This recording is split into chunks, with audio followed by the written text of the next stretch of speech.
forget to subscribe my channel. Hang Duk Mana. Sas.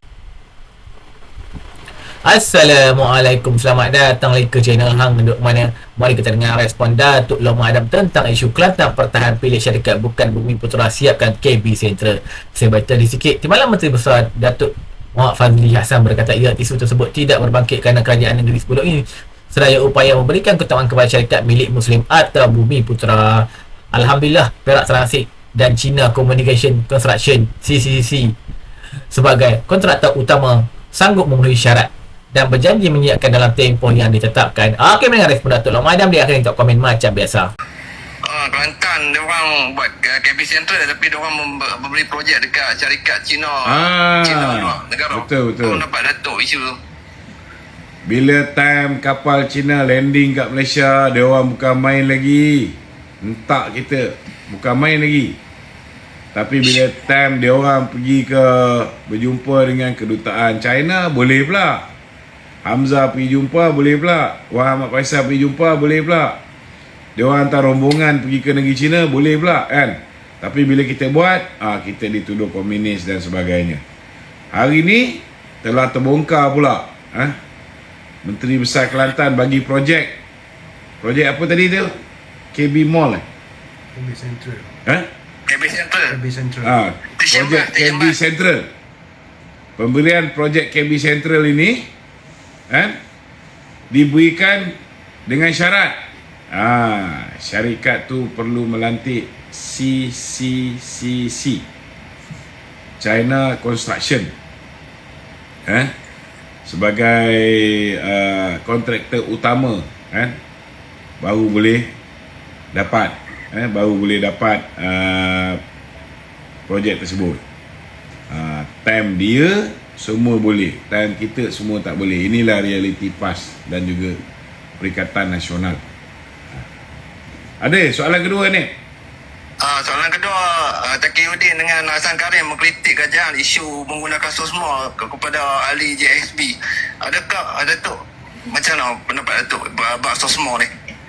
Pada pandangan saya, dulu kita ada apa yang dipanggil sebagai emergency ordinance, ordinance darurat. Dulu kalau kita tangkap orang yang seludup senjata, biasa bos dia ni tangkap dia memang tak ada senjata di tangan. Kita pakai ordinance darurat. Dulu kita tangkap orang yang apa dipanggil, yang mengedar dadah, tokan besar. Biasa tangkap dia orang ni tak ada dadah di tangan. Kita guna ordinance darurat. Dulu orang yang mengancam keselamatan dalam negeri, kita tangkap di bawah ISA. Tapi sekarang ni ISA dan juga ordinance darurat dah tak ada. So kita gantikan dengan SOSMA. Okey. SOSMA ni nak tahan apa semua sekali, dia ada prosedur yang ketat, bukan longgar, boleh tangkap sesuka hati macam dulu ISA bawah Seksyen 73 dalam kurungan 1. Seorang yang berpangkat DSP boleh tahan mana-mana manusia, boleh tahan 60 hari tanpa bicara. Dulu di bawah ISA, lepas 60 hari ni, di bawah Seksyen 8 pula, ISA boleh tahan seseorang tu 2 tahun tanpa bicara. Lepas 2 tahun, Menteri Dalam Negeri boleh sambung lagi 2 tahun. Boleh sambung lagi 2 tahun. Itu yang dipanggil ISA, ikut suka hati aku. Tapi sekarang ni kita gantikan dengan SOSMA. Ini dah zaman Datuk Seri Najib, ditukar jadi SOSMA. Kalau kes ni tak berat, kes ni tidak ada kesan kepada keselamatan negara, saya yakin pihak polis tidak akan gunakan SOSMA. Kalau misalnya pihak-pihak terbabit tak puas hati, dia boleh heret pihak polis pergi ke muka pengadilan.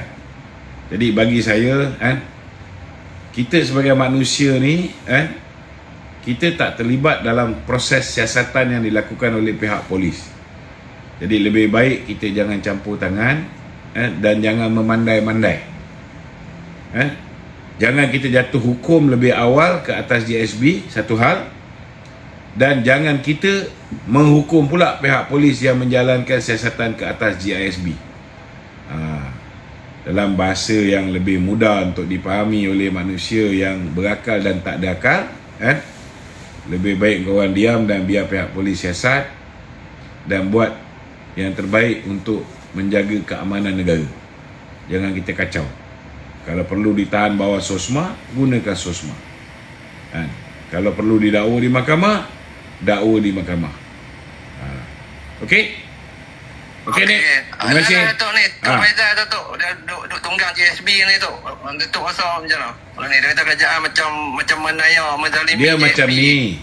Kita kena tahu bahawa Perikatan Nasional hari ni, mereka ni berada dalam keadaan sangat tertekan. Bos diorang, Muhyiddin tunggu masa nak masuk jail. Sekarang ni Azmin Ali pun siasatan dilakukan ke atas beliau. Dah ada 3 safe house. Tunggu masa juga nak didakwa, kan? Hamzah Zainuddin mungkin selamat sikit, kan? Sebab minyak masak dia pakai nama anak dia saja, kan? Kebanyakan daripada pemimpin-pemimpin Perikatan Nasional hari ni punggung panas, tuan-tuan. Sebab terlalu banyak kes. Sebelum ni Datuk Seri Anwar nampak macam lenient, lembut. Hari ni saya tengok agensi-agensi dah pandai buat buat keputusan sendiri dah, kan? Dah mula congkil macam-macam. So biarkanlah agensi-agensi ni congkil, jangan dihalang, kan? Biar mereka buat kerja secara bebas. Yang mana perlu disiasat, biar mereka siasat. Bagi saya lah, baguslah apa yang agensi macam SPRM buat ni.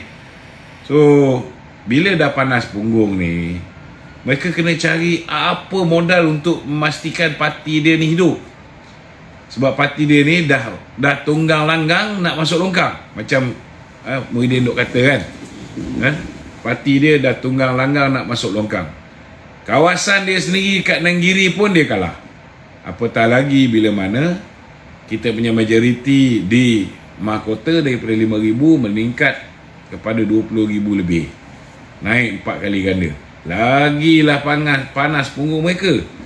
Jadi orang macam Tun Faisal, Cikgu Badut, Cikgu apa? Cikgu Bat Diji. Lagi siapa? Dan rakan-rakan yang sewaktu dengannya, kan? Syafiq Murtad. So mereka ni, kerja dia orang ni, dia cari je benda yang boleh dijadikan isu. Masa zaman dia orang menjadi kerajaan, Perikatan Nasional jadi kerajaan, mereka tak ada pun putuskan hubungan dengan China. Tapi hari ni kapal China datang kat Malaysia pun jadi isu, kan?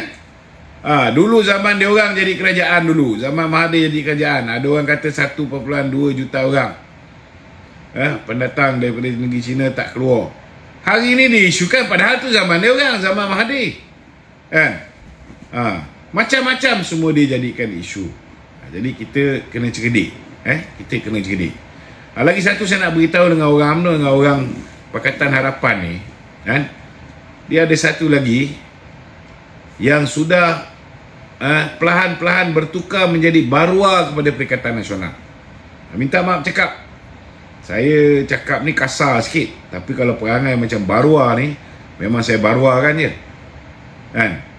Sebab apa saya cakap macam tu, kan? Hari ni ada di antara ahli UMNO, ahli PH, kan?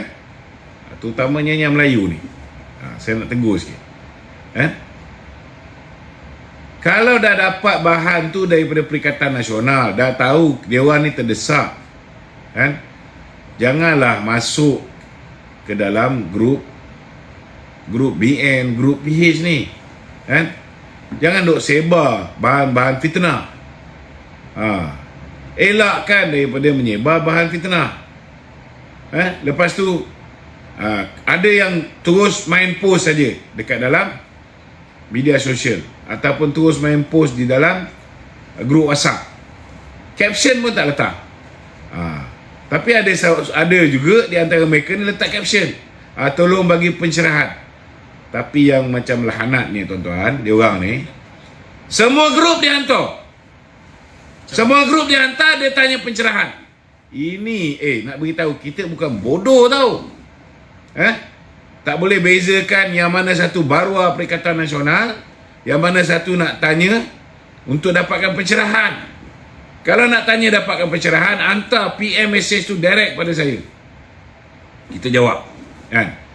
Tapi kalau dah setiap grup kau hantar benda yang sama, propaganda PN, tiap-tiap hari duk hantar propaganda PN, bahan yang kita hasilkan korang tak pernah pun tolong. Nak viralkan korang takkan buat, nak tolong tekan share korang takkan buat. Kan? Setidak-tidaknya post, betul ke apa Lokman cakap ni? Itu pun korang tak nak buat, tapi kerja duk hantar hari-hari barang propaganda PN. Lepas tu kata aku setia pada PN, pada BN. Aku setia pada UMNO. Ni apa kejadahnya ni? Hari ni kita kena betulkan tuan-tuan.